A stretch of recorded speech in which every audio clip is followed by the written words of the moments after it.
Trending star Khesari Lal Yadav ji गजब गजब गजब।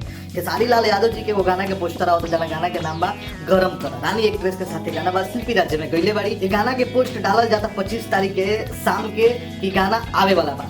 2-3 घंटा बाद ही गाना के फिर पोस्ट डालल जाता कि गाना जौन बा 26 तारीख के रिलीज होके के डेट डालल जाता कि अगले दिन 26 तारीख के सुबह से 7 बजे रिलीज हुई। लेकिन फिर पोस्ट डालल जाता कि ना कोनो टेक्निकल कारण के कारण ये गाना ना रिलीज हुई। लेकिन ये गाना चर्चा बिटोर लेला, सबके नाम याद हो गई। आज सबे बहुत ज्यादा पोस्टर शेयर हो गई। सब फैन उम्मीद लगे रहा कि गाना आई, सब इंतजार करत रहे शिवांश म्यूजिक वर्ल्ड पे। लेकिन ये गाना शिवांश म्यूजिक वर्ल्ड पे ना रिलीज हुई। सब इंतजार करत रहे शिवांश म्यूजिक वर्ल्ड पे। सब्सक्राइब करता लोग, खोल खोल के बार बार देखता।